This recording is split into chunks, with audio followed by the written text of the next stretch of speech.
So today we're at Tobermoor, and as you can see, it's a beautiful day, but regardless of that, the job's got to go on. So today we're going to be laying the historic slab in the bracken colour.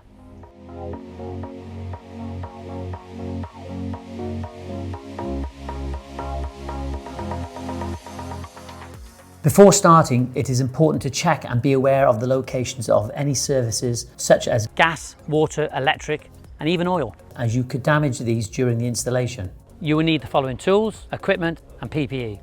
Shovel, string line, pins, screeding rails and bar, plate compactor, cement mixer, spirit level, soft brush, masonry saw, mini digger, high-vis vest, safety boots, dust mask, gloves, ear protection, safety glasses. Some other materials you may need. In this situation, we're using an MOT Type 1, or what you would known as 40mm to dust or blinded. Sharp sand for the laying course. Rompox Easy Fix to joint off patio. Sand and cement for concreting the curbs. You may also require drainage channels and recessed manhole covers. All these materials can be purchased from your local builders merchants. The first step is the excavation process. To work out the depth that you need to dig out, certain things need to be considered. You will need to take into consideration the depth of the flag, the laying course, which should be 30mm thick, and the sub-base layer, which should be 100mm thick.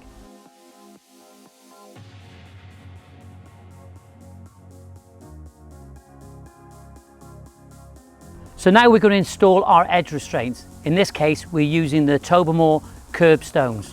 Edge restraints are paramount for the structural integrity of your patio. When installing your edge restraints, it's so important to use a string line to achieve the correct level. Edge restraints need to be bedded on a mortar bed. In this case, we're using a 6:1, 6 sharp, 1 cement. Okay, we're laying our curbs now. We're working to the string line, and we're using the bolt level and the level as we go. It's so important that we maintain what we're doing, just ensuring that we know that it's level on the top.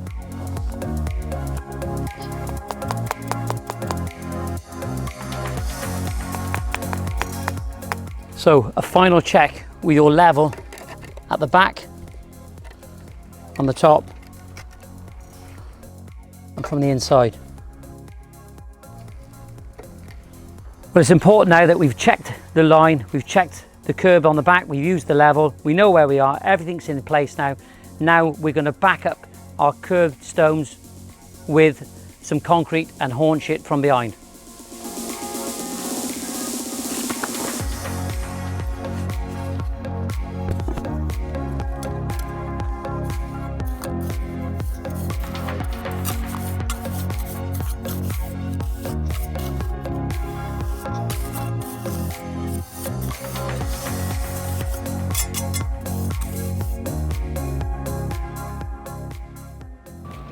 Now it is time to install the sub-base layer.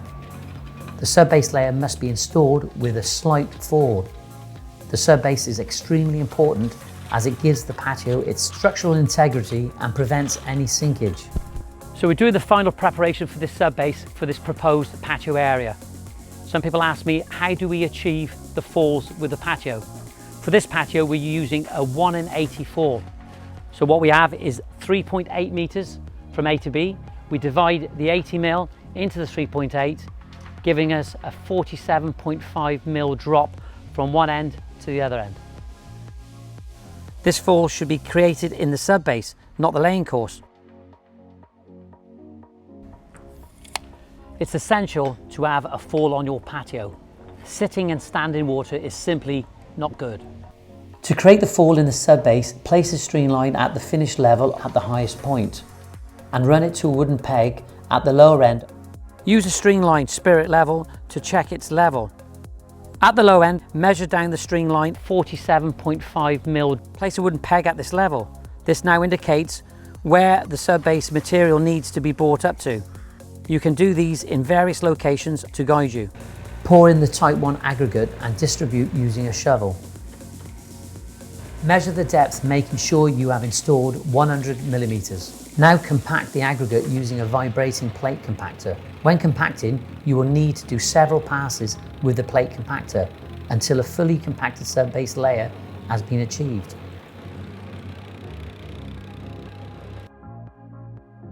For a Tobermoor patio or driveway installation, you need to use a sharp, gritty sand, and that sharp, gritty sand needs to be moist enough to form a ball. Spread out the sand with a spade or rake, then compact it with a single pass of the plate compactor. Now we come to the screeding of the sand. This should be done with screeding rails and a screeding bar. This process helps to create a smooth and even surface on which we will lay our flags. Set the screed rails into the sand laying course and use the screeding bar to drag off any excess sand. This creates one smooth and consistent 30mm sand laying course, which the flags can be laid on. So as you can see, we've got the final bedding course in place. We're using the sharp sand. We've had several passovers. The lads have got the screeding rails in place, so we achieve the correct height. The slab that we are laying, we will ensure that the slab is 3 to 5 mil above the edging restraint for final compaction. So the sand has been sufficiently compacted with a plate compactor. Now we have to remove the screed rails, and what happens when you remove the screed rails, you're actually left with a void. So we need to fill those voids in, like so, and float off as we come back. What Tobermoor have done to ensure that your paving arrives in good quality standard, they've put these biodegradable beads between the slabs to ensure there's no scratching. And if it happens that you have got the odd little scratch, they can be removed quite easy just by rubbing off like that. As you can see, we've got the picture frame already in place. To ensure that your patio can look as good as it can be, we need to go off a straight edge, and that will ensure that your patio is going to look absolutely fantastic through the laying process. Even better, what Tobermoor have done, they've got you a laying pattern, and the 5 sizes, they come in a 300 by 300, a 300 by 450, a 600 by 300, a 450 by 450, and a 600 by 450. Easy laying. When using multiple packs, you must make sure you mix from all packs to ensure a good blend. When using one pack, you must thoroughly mix the slabs to ensure a good blend. So I'm here with Sam.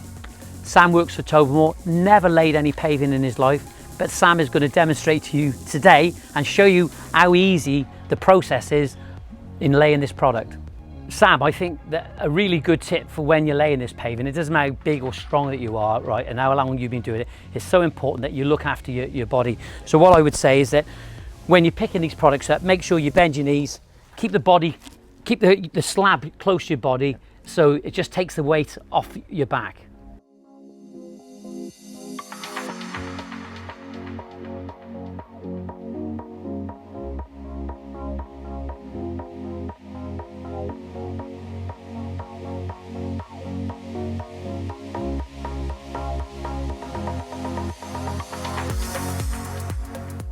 It's absolutely amazing how quickly this patio is being laid, and Sam's just doing it with ease. It's just never laid a patio before, but look. You need to avoid those cross joints because it's a weak point and it doesn't look good aesthetically. But have a look, we've done this purposely so you can actually see it. This is what we call a cross joint, where all slabs form on one cross.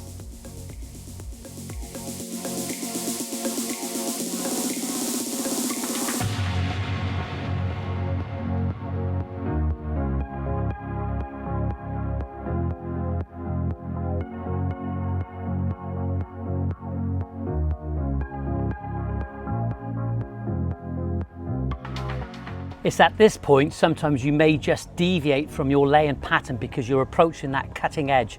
And one thing you need to avoid is those straight lines. So in this case, we'll be cutting this slab to go in that position and avoid that straight line. It's so important to understand that it's okay to put two 450 by 450s next to each other, side by side. It's absolutely fine as long as you don't repeat that pattern too much throughout your patio. Well, because of the random size slabs that we have in this patio, and it's a 4 metre by 4 metre, we've been able to reduce the number of cuts required. In this case, there is only 6 cuts.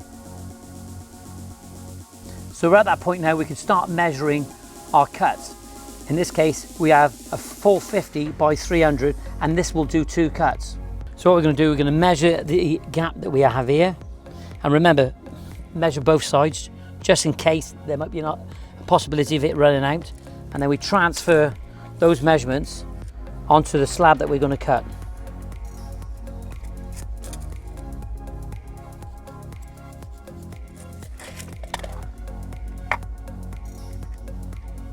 Once you have your cut piece, you can install it into the patio. It is important to place the cut edge against the border.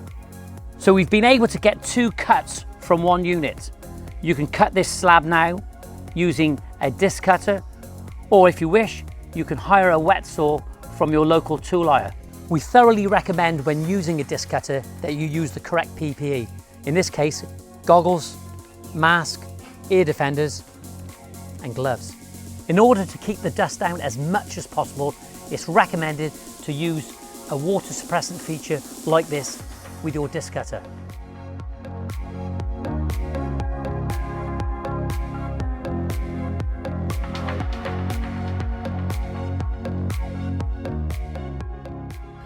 All the cuts are now in and they fit absolutely perfect. We've measured twice, cut once, and we've minimized the waste. A major advantage of using the historic bracken is that they have these spacer nibs, creating the space which will allow you to brush your jointing compound into. Well, we're just checking the final levels of this patio and it's looking absolutely perfect. The major advantage of using the historic paving is that we don't need to compact it. But one thing that we need to do, we need to ensure that there's no lipping, and we do that using a rubber mallet.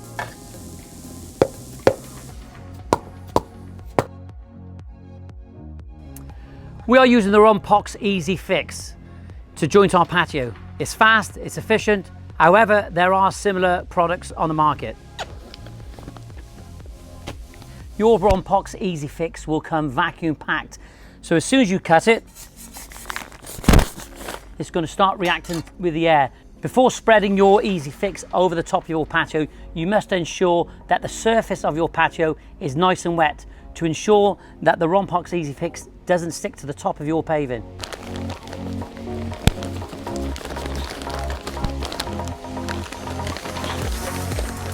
What I would suggest when using your Easy Fix is that you use a stiff brush and a soft brush.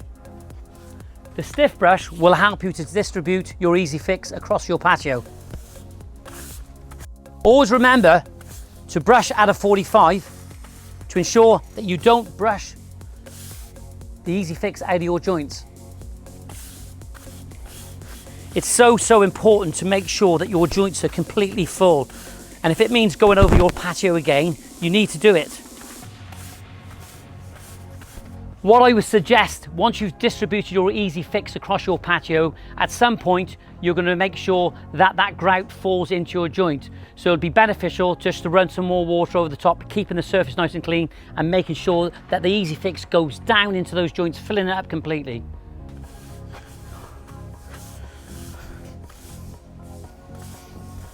Remember, you're on the last leg of your patio. This is the finishing part.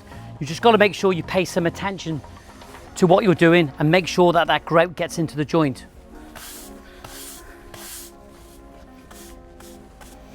Well, let's simply face it, this has been an absolutely fantastic installation. It's been quick, it's been efficient, and Sam working with me, we've done this at ease. It's as simple as that. The other thing to mention is if you look at the time that's taken to install this patio, it's taken approximately from screeding to laying the slabs to brushing the joints a day.